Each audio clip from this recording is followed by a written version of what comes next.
জনপ্রিয় এই গানের কথার মতোই আমরা পিকেএসএফ পরিবারও কর্মসংস্থান সৃষ্টির মাধ্যমে দারিদ্র্য বিমোচনের লক্ষ্য নিয়ে সেই ১৯৯০ সাল থেকে এই বাংলাদেশের সর্বত্র ঘুরে বেড়িয়েছি।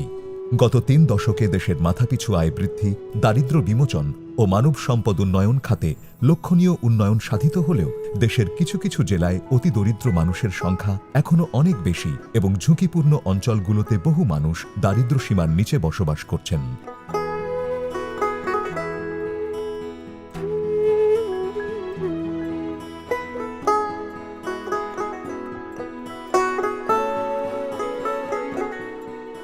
সুবিধাবঞ্চিত এ সকল মানুষের জীবন মান উন্নয়নের লক্ষ্যে উন্নয়ন সহযোগী foreign commonwealth and development office FCDO এবং ইউরোপিয়ান ইউনিয়নের যৌথ অর্থায়নে pathways to prosperity for extremely poor people PPEPP শীর্ষক প্রকল্পটি এপ্রিল ২০১৯ সাল হতে পল্লী কর্মসহায়ক ফাউন্ডেশন PKSF বাস্তবায়ন করছে, যার মূল লক্ষ্য হল ২.৫ লক্ষ অতি দরিদ্র পরিবারের প্রায় ১০ লক্ষ মানুষের সক্ষমতা বৃদ্ধির মাধ্যমে টেকসইভাবে অতি দারিদ্র্য বিমোচন করা।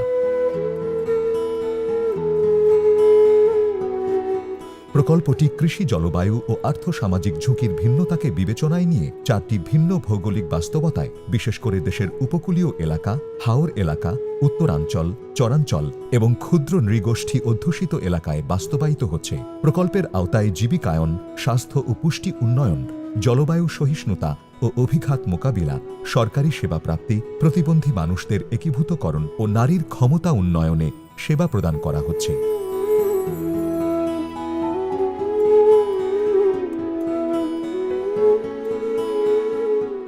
এই প্রকল্প বহুমাত্রিক। আমরা এখানে যেমন স্বাস্থ্যের দিকে নজর দিচ্ছি, ঠিক তেমনি আয়ের দিকে নজর দিচ্ছি, পুষ্টির দিকে নজর দিচ্ছি, শিশুর দিকে নজর দিচ্ছি, নারী উন্নয়নে নজর দিচ্ছি। কিন্তু এই পর্যন্ত অগ্রগতি যেটা হয়েছে এই বহুমাত্রিক কার্যক্রমের মাধ্যমে, সেটা খুবই উল্লেখযোগ্য এবং প্রশংসনীয়। এখানে আয় বেড়েছে, স্বাস্থ্যের উন্নতি হয়েছে, নারীর স্বাস্থ্য এবং আয়ে উন্নতি হয়েছে। আমরা দেখছি যে সার্বিকভাবে যে পরিবারগুলো যাদেরকে নিয়ে আমরা কাজ করছি, সেগুলার অর্থনৈতিক এবং সামাজিক উন্নতি হয়েছে। জলবায়ু পরিবর্তনের যে অভিঘাত, সেই অভিঘাত মোকাবেলায়ও তাদের পারঙ্গমতা খানিকটা আমরা উঁচু পর্যায়ে নিয়ে যেতে পেরেছি। আগামীতে এই প্রকল্প বাস্তবায়িত হতে থাকবে, যদিও আমরা সব করতে সক্ষম হব না, কিন্তু যতদূর আমাদের প্রকল্পের আওতায় সম্ভব করার চেষ্টা করব।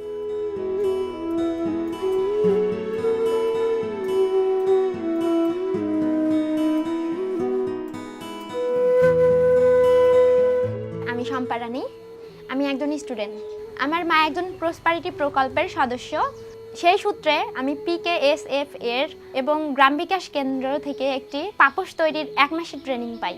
আমি বাসায় এসে কাজটা করি, পাপোশ তৈরির কাজটা। 1 মাসে 15 থেকে 20টা পাপোশ তৈরি করে ফেলি। মাসে অ্যামাউন্ট আসে 6 থেকে 7 হাজার টাকা। লেখাপড়ার খরচ বহন করার পরেও আমার যেগুলো চাহিদা পূরণ করার পরেও পাশাপাশি আমি বাবা মাকে অর্থনৈতিকভাবে কিছু হেল্প করতে পারি। আমাদের সমাজে যারা বেকার বসে আছেন, লেখাপড়ার পাশাপাশি বেকার যারা বসে আছেন, তারা কিন্তু আমার মতো এই কাজটা করে তারাও স্বাবলম্বী হতে পারেন।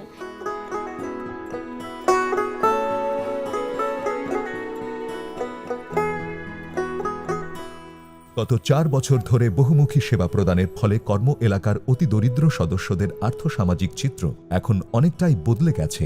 এ সময়ে 2 লক্ষেরও বেশি পরিবার সংগঠিত করা হয়েছে। 1,30,000-এর বেশি আয়বর্ধনমূলক কর্মকাণ্ড বাস্তবায়ন করা হয়েছে। প্রায় 1,70,000 নারী ও কিশোরীকে সরকারি টিকা সেবায় যুক্ত করা হয়েছে। 1,30,000-এর বেশি 5 বছরের কম বয়সী শিশুকে সরকারি সেবায় যুক্ত করা হয়েছে। 11,000-এর বেশি পরিবারকে সরকারের সামাজিক নিরাপত্তা বেষ্টনী সেবা প্রাপ্তিতে সহায়তা করা হয়েছে।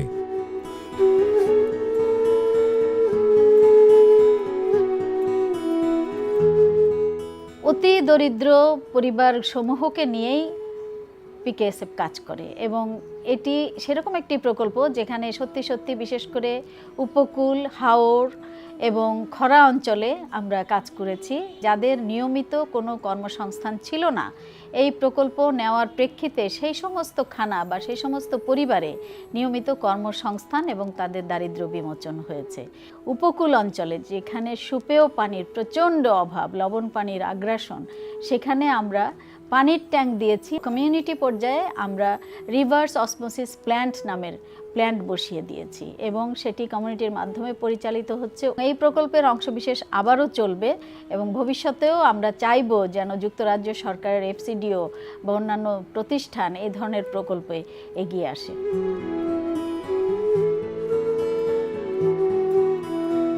প্রকল্পের আওতায় পরিচালিত রেজাল্টস বেসড মনিটরিং এর তথ্য বিশ্লেষণে দেখা যায় প্রকল্পের সদস্যদের অনেকেই এখন অতীতের চেয়ে বেশি উপার্জন করছেন, যাদের একটি বড় অংশই প্রকল্পের শুরুতে কর্মহীন ছিলেন।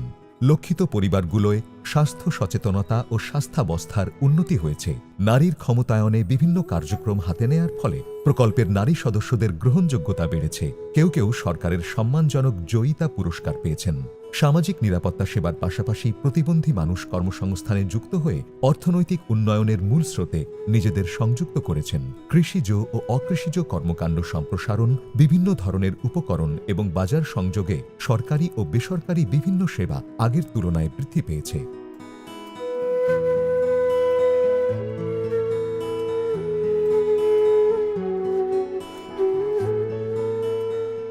আমার নাম মোসাম্মদ রোজিনা পারভিন, আমি প্রসপারিটি কমিটির সদস্য।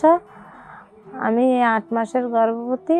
EINCর এই পরিচর্যাগুলো জানতাম না, তো এখন জানেছি। স্বাস্থ্য সেবা আপারা আশায় আমি এখন জেনেছি। পুষ্টিকর খাদ্যের বিষয় জানতাম না। তারপরে এই যে সরকারি এই ক্লিনিকি সেবা, তারপরে বিভিন্ন ধরনের চেক আপ, এগুলো আমি জানতাম না। তো এখন এইগুলো এদের থেকে জেনেছি।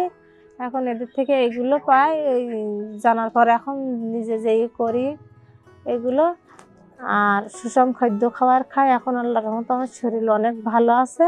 আশা করতেছি যে সুস্থ এবং স্বাস্থ্যবান একটা সন্তান জন্ম দিতে পারবো ইনশাআল্লাহ। গত 4 বছরে বৈশ্বিক বিভিন্ন দুর্যোগের ফলে দারিদ্র্য পরিস্থিতির বেশ অবনতি হয়েছে। এ সময় PPEPP প্রকল্পটিও নানা প্রতিবন্ধকতার সম্মুখীন হয়েছে। প্রকল্প বাস্তবায়নকালে করোনার প্রভাব, বিভিন্ন জলবায়ু ঝুঁকি এবং উন্নয়ন সহযোগীদের থেকে অর্থ সংস্থান কমে যাওয়া সত্ত্বেও প্রকল্পটি যথেষ্ট সাফল্য অর্জন করেছে। প্রকল্পের এই সাফল্য প্রতিষ্ঠান হিসেবে আমাদেরও আশান্বিত করে, কারণ আমরা দেখেছি প্রকল্পভুক্ত পরিবারগুলো এখন আত্মবিশ্বাসী হয়ে উঠছে। আমরা জানি উপযুক্ত সহায়তা পেলে মানুষ ঘুরে দাঁড়াতে পারে।